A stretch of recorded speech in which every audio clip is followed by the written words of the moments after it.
Hello and welcome to LA Currents. I'm Anita Bennett, and today we're talking about Council District 15. Now, over the past few years, the district has seen a tremendous amount of economic development. But like so many other parts of the city, it's also struggled with homelessness. So to discuss these issues is Councilman Joe Buscaino. Thank you for joining us today. Thanks so much for having me, Anita. Yeah, thank you. So what neighborhoods does the district include? So Council District 15 represents San Pedro, Wilmington, Harbor City, Harbor Gateway, and Watts. And we're one of 15 council districts representing nearly 275,000 residents in the city of Los Angeles. Mm-hmm. What are some of the biggest issues that your constituents talk about? Well, three top issues are homelessness, and homelessness. Every day we field calls about the concerns of homeless individuals living in our streets from Watts down to San Pedro. And I've taken on the call of Mayor Garcetti in initiating and moving forward on 3 bridge home sites, one in San Pedro, one in Wilmington, and one in Watts. How many people will each bridge housing site house? So each site will house 100 individuals, each site, and I'm really proud of the stakeholders, residents, neighborhood council leaders who really have taken a stand on embracing solutions. And this is something that the city of Los Angeles needs to move on, solving this humanitarian crisis, as Mayor Garcetti has called it, and the city council moving on doing all we can to solve homelessness. And in my district, I have 3 bridge homes that will move and be open by the end of this year. And in addition, I'm moving on a navigation center that's going to allow homeless individuals to store their personal property and at the same time have access to services on site, and really thank the LAPD because that storage site will be housed adjacent to the LAPD Harbor Station. So, you know, in my office we've had over 150 community meetings. When we talk about the top 3 issues, homelessness, the constituents, residents in my district are demanding me to do something about it. And we are really proud of the fact that we will have not 1, but 3 bridge home sites in my district to move individuals from the sidewalks and into emergency shelter. And with that comes the enforcement and cleanup. And aside from me moving on these 3 sites and my driving factor and driving motivation to embrace the bridge home is, 1, of course, getting these souls who need the most help off the sidewalks, and secondly, being responsive to my residents who are demanding more enforcement and cleanups in and around these sites. Mm-hmm. So many times when you have these community meetings, there is opposition. So did you encounter a lot of that? We encountered some concerns and opposition, of course, and that is something that we anticipated and expected. But, you know, what we found not only in my district but citywide is having the continued dialogue on addressing those concerns. And I'm, again, really proud of my field staff and the entire CD15 family, and led by actually a number of stakeholders and neighborhood council leaders. In my district, we've had a homeless task force that has been driven by neighborhood council leaders, and they've really taken the lead on embracing solutions and working hand in hand with my office. And we have had numerous community meetings, in fact over 100, and in each of these proposed locations we had outreach and opportunity for community members to come and express their concerns and answer a number of their questions. So dialogue, I felt, has been really beneficial in getting the community to embrace these solutions to solving homelessness in my district.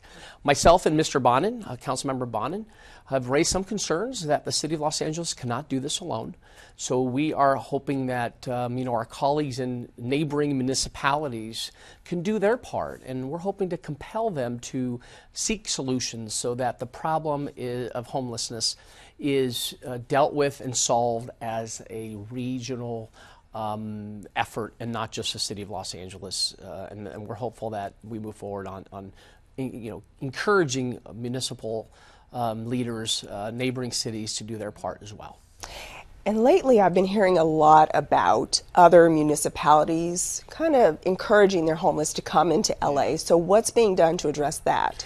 Well, one is myself and Mr. Bonin, who represents CD11, we've asked the city attorney to look into patient dumping, and something that we're have addressed in the Skid Row area.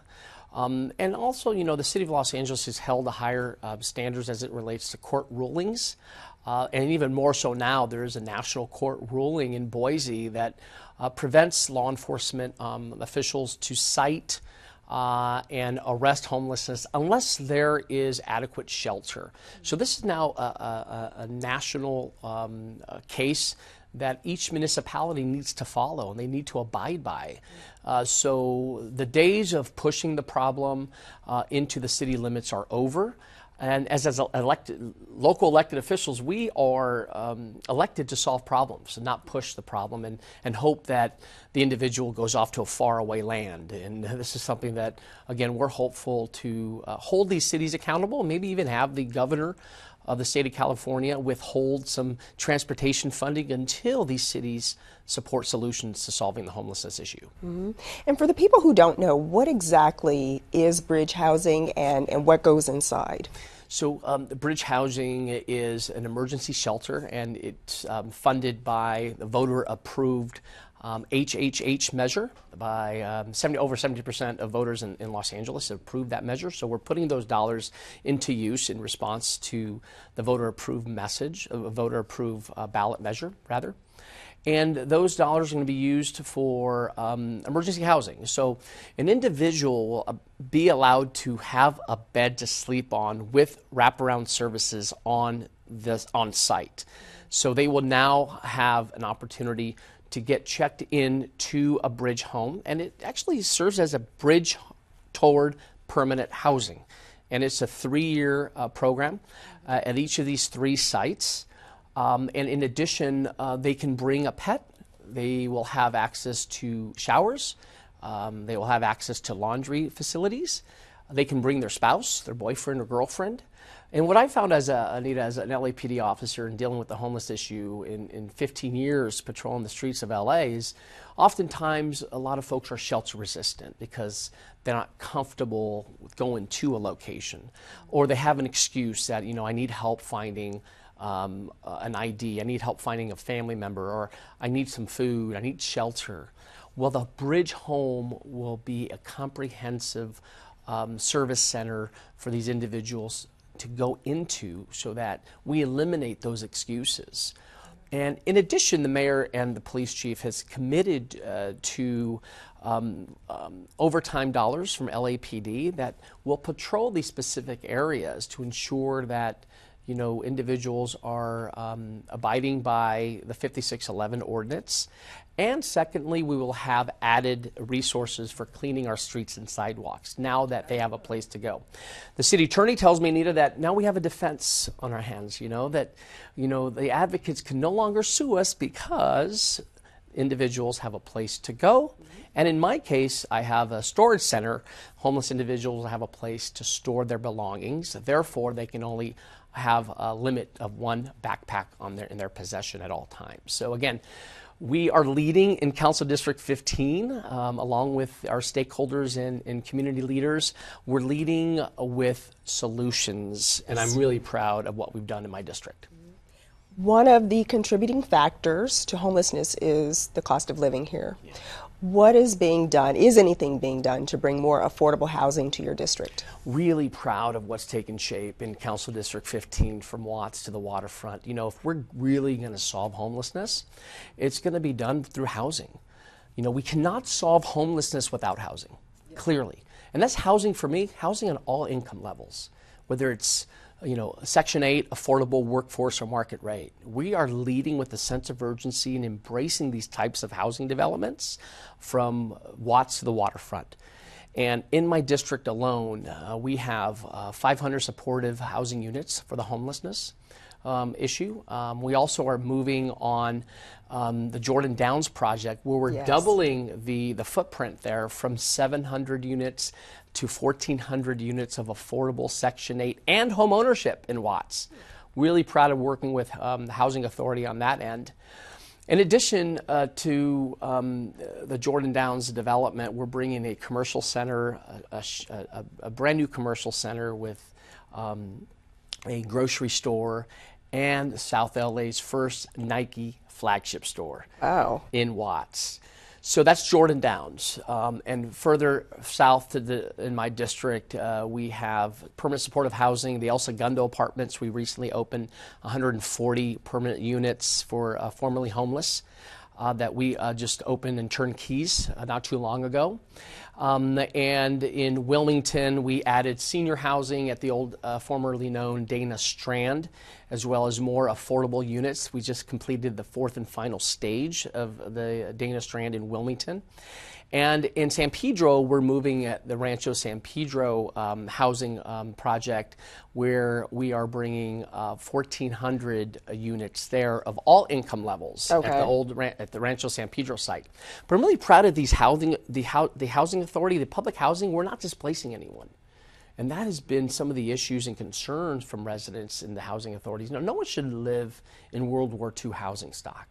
That we're doing a disservice, and it's an equity issue, and I'm proud of what we've done in Jordan Downs and Watts, Rancho San Pedro in San Pedro, of course, Dana Strand in Wilmington. And for us, we're also embracing market rate.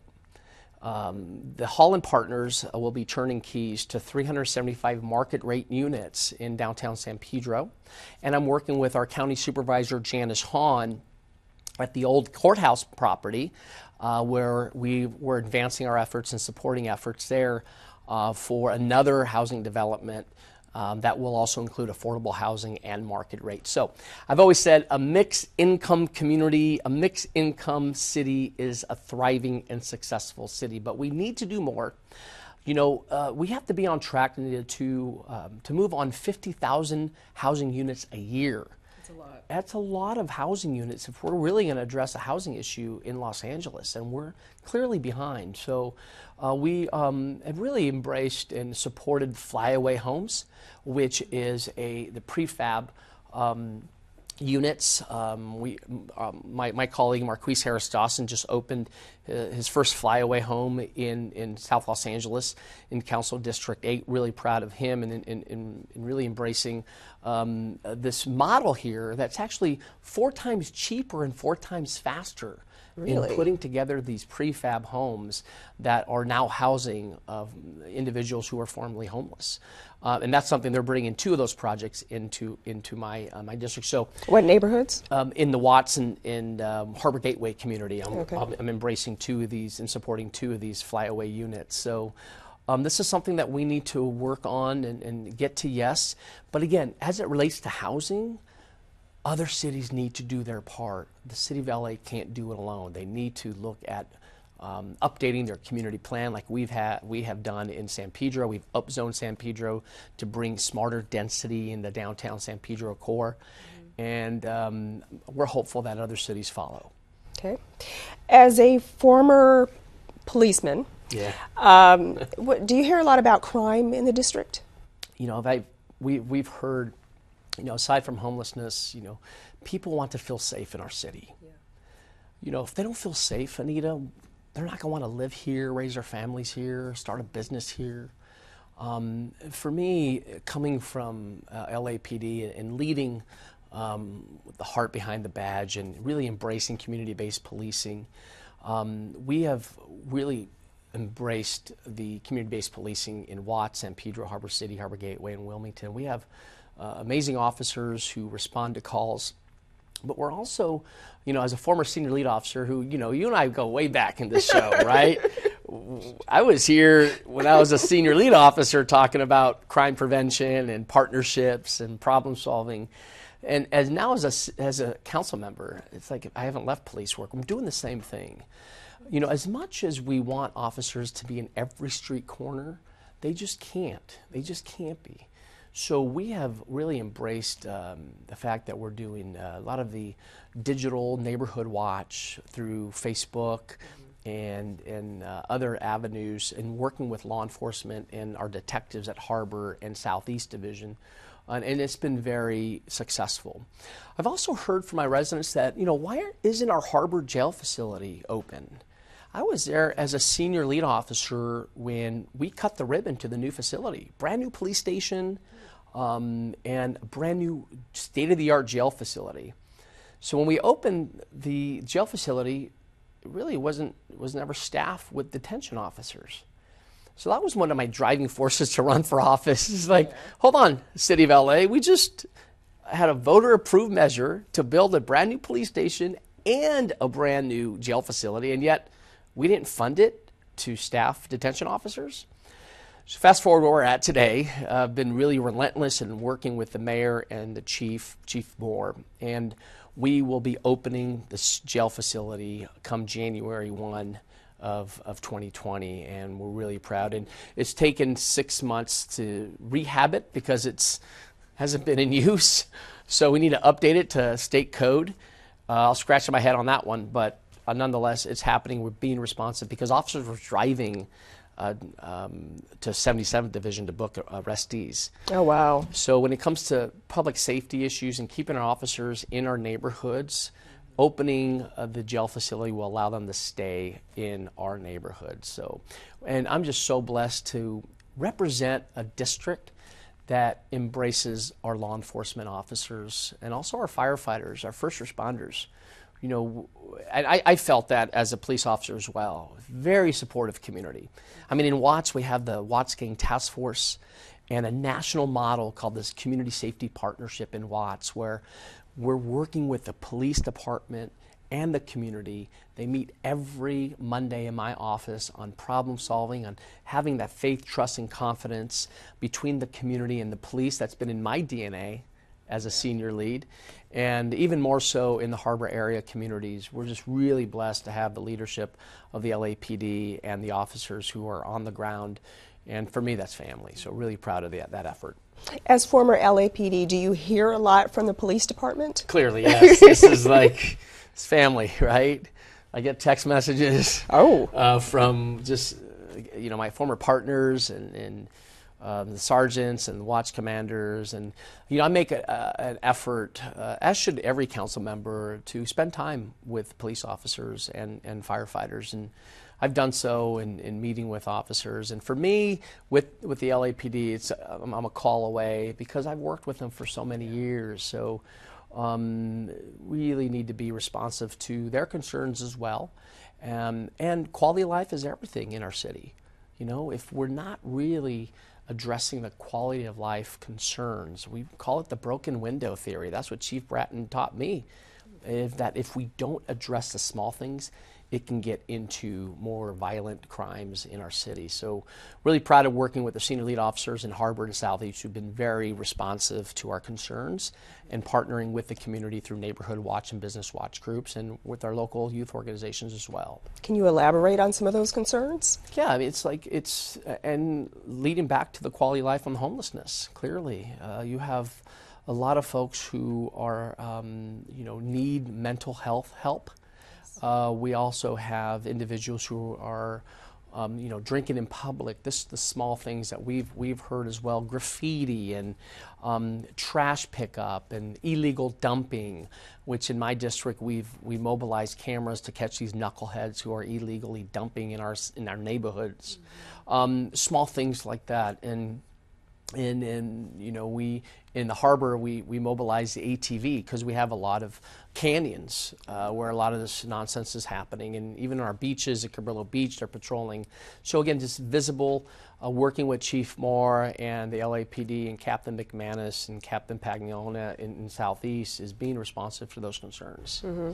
And when you go on some of these websites, or I don't know how the constituents use the websites to reach you, but how do you address the concerns? Do you reach out to the constituents through the websites, or do they leave phone numbers? How does that work? So we have an active website, la15th.com, la15th.com, and I encourage Channel 35 viewers to come on and join our webpage and sign up for our weekly newsletters. In addition, we do monitor the Facebook posts, and let's be honest, Facebook can get toxic at times, can get nasty, but we led an effort 5 years ago to have these neighborhood watch pages via Facebook. And they have since expanded into multiple groups where people are really looking out for each other. You know, we had a case where there was a kidnapping in the Palisades area of San Pedro last year.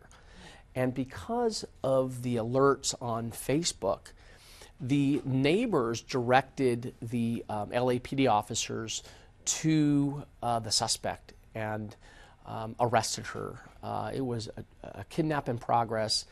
Everyone took it to Facebook, and the officers were monitoring the activity via Facebook on where this individual was. And of course, she was not all there, suffered from mental illness, and thankfully the toddler was taken back in a safe condition. So it really, when we talk about innovation and the future of policing, yes, the 911 calls and continue to come in, but with the technology at our fingertips today, folks do use Facebook, among other social media applications to get people and report the crimes, and we've been monitoring that as well. Mm-hmm. Lately in the headlines, we've been hearing about Central District with LAPD and the homeless and possible sicknesses and stuff. Have you heard about any of that in your district? Thankfully, no, we have not.